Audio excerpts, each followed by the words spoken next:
All right, welcome Elena Shklyar. How's it going? It's good. Thank you so much for having me. Yeah, of course. It's an honor.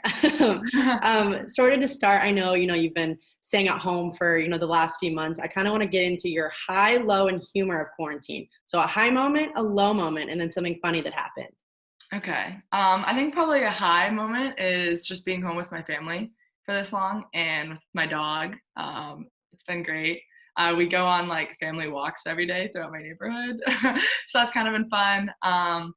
A low probably is just, the severity of the situation of being home. And it's just kind of like pretty heartbreaking, everything going on with COVID and the George Floyd murder and like all that type of stuff. And then I think a funny moment is I've just been really enjoying like, I don't know, being with my family. My brother's home and we've been watching a lot of like funny old like home videos. So like back when I'm a baby, like learning how to walk and that type of stuff. But it's been fun. Yeah. Yeah, going through home videos is always the best when you're kind of, stuck at home and you get to see how Elena kind of formed. Yeah, exactly. All Yeah. right. So during quarantine, you also started a blog called Life in the Fast Lane, kind of outlining your day-to-day life as a Big Ten Michigan State athlete. So what compelled you to start this? Actually, I've been wanting to do it for a while. I'm a sports journalism major, so I love writing. I love everything you're doing right now is great. But actually, I'm sure you know Jemele Hill. You heard of her? Yeah, Yes. so she is a Michigan State grad and was actually speaking in one of my classes over Zoom. And I kind of reached out to her afterwards, and I was like, "Hey, like, just want to know any feedback, anything you think I can do to like kind of jumpstart my like future career." And she was like, "Well, I think you should just start writing. Like, you have a really good voice of like as a student athlete, like just start writing." So I was like, "Okay, I'll make a blog." One night I just did it and I told my parents, I was like, "Hey, I made a blog." They're like, "You did what?"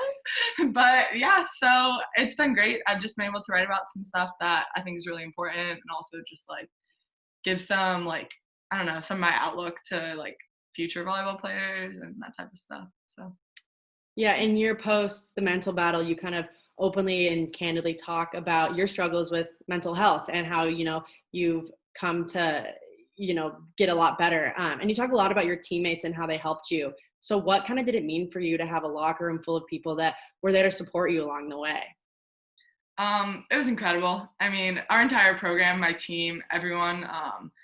Yeah, it was a rough time, and I think I just had like continuous support from everyone and our staff, every girl on my team, the continued staff with like athletic trainers and strength coaches and everything was just really awesome. And I think it was just really important to like let me know like I wasn't alone during it. And yeah, it's pretty great. We're just a big family. So it was really like helpful being away from my actual family, since we're all on campus at the time. But yeah.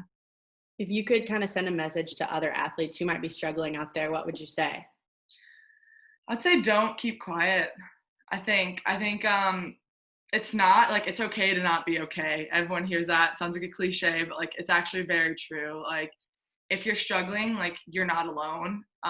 Reach out to other people and get the help that you need because it's much harder to do it on your own. So I just want like it's the stigma behind it. It's so normal. It's so common. And I just think like it's okay to struggle. No one's perfect. And so I think it's really important to just be open about it and like ask for help. So Yeah, I mean, us as student athletes, you're expected to be so tough and, resilient. And, it's hard at times. Obviously, you can feel really low. But it's obviously great that, you've been an advocate for destigmatizing mental health. And it's really cool opening up about your own journey with it and, seeing how you kind of came to terms, whether you're still struggling or not, but just being open and honest about your feelings, can make others help them and step forward too. So that's really cool. thank you. From your blog, I also saw that faith plays a huge role in your life.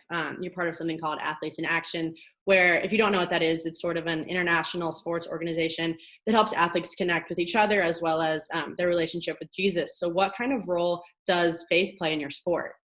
I think it has completely changed my like outlook on the sport. Like I remember growing up in high school, it was all about, I don't know, recruiting's crazy, but it's all about like, oh, I want to win states. I want to be ranked this high. I want to do all this. And then you get to college and you're with everyone who's like that, everyone who was the best. And that takes a real hit on your like kind of like for me, it was like kind of my worth.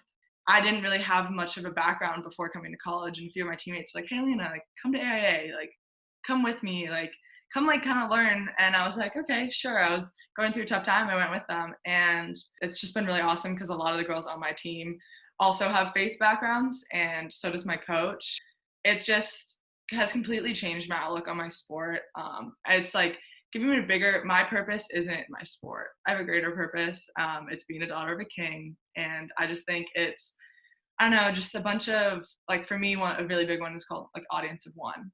And it's kind of like using your sport as a way to worship rather than like using your sport as a way to look for like the approval of your coaches or fans or parents or teammates or anything. It's more so like it's just freeing. Like you can play, I mean, you're gonna give it your all, but you're gonna play because have those God-given abilities, and you're playing for that audience of one because God doesn't care if you're good on the volleyball court. Like, so yeah, I mean, that's just kind of my outlook on it. Yeah, it seems like, I mean, I had a couple girls on my team that were in AIA, and it's such a big part of their life. And they also went to UCT or UTC, like you touched on. So if you don't know what it is, Ultimate Training Camp. So it's a AIA boot camp type thing that they put on where athletes across the country come to a week-long boot camp where it, you know, challenges you physically, spiritually. And from what I've heard, it's very intense. So what kind of drew you to want to do that? Honestly, it was some of my teammates. I was putting it off so much, and two of my teammates, Naya and Becca, also in my class and some of my best friends, were like, Elena, we're going to UTC in Colorado. You should really come with. I'm like, oh, like that's a really big commitment. I don't know. I'm kind of putting it off. And then finally I was like, you know what? I just want to do it. I want to see what this is all about. And I went, and it was life-changing. I mean, I actually, that 1 week, I like actually gave my life to Christ. So it was like huge. I met some lifelong friends. You got to learn how to use your faith in your sport, which I think is something really tricky when you think of it, because you're like, I'm not going to be out there like setting a volleyball being like, Jesus, like, no, like, but it's kind of like thinking about like how you can use your sport to worship and just have a different like mindset when you're playing, and just kind of like let it recenter and focus you, and it's so much more freeing. All right, switching gears a little bit. You write for a couple publications at school, including Spartan Newsroom, where you've covered your fellow student athletes as well as topics like sexual violence and abuse, something that hit your school especially hard in past years. So since you've been at Michigan State, from your own observations, how have you kind of seen the students, student athletes, administration, and other staff kind of grow toward change? Mm-hmm. I think it's been pretty eye-opening. I mean, everything that happened at Michigan State in the past, obviously it was really horrible, and there's been a lot of change since then. And I think I'm really proud of like how our campus and athletics has been working together to like kind of make that more like make it known how like it's not acceptable ever, and that you need to speak out and just stuff like that. And I think we just have a great support system. And so writing about it was different, and it was hard because like it's so like close to home being an athlete. I don't know, but I'm really proud of how Michigan State has adjusted and how we're still working to just make it a safer community and more open, and just, yeah. All right, so you said you're headed back to campus soon to start training again, which is very exciting. I saw you write about it. You know, it's kind of bittersweet. You know, you're getting back into it, but at the same time, you've been off for so long. But what are you most looking forward to getting back, and, you know, about the upcoming 2020 season? I just can't wait to be with my teammates again. I can't wait to be back out on the court. We have some big goals. We've been working hard, and I think we can accomplish them. I just want to get that going. I just want to be back. I want to be training. It's been just really hard without my teammates. I think this is as long as I've gone without like playing a full game of volleyball since I was like 11. So no, but I'm really looking forward to it, and it'll be interesting to see how the season changes and everything once we get back. But I just can't wait to be back playing with everyone, and we're gonna do some big things this year. So yeah, what are some of those goals you're talking about? Has your team set goals or personal goals or what? Yeah, national championship. That's always the top of mine. Yeah. That Big Ten championship would be great. Have a lot of personal goals as well, but doesn't matter if those will come if we get those ones. So yeah. Yeah, Absolutely. I mean, we've been working hard. We're gonna do some big things. So Yeah, I've seen your workouts just over quarantine, and they look tough. So I would yeah. say you're on the right track to get there.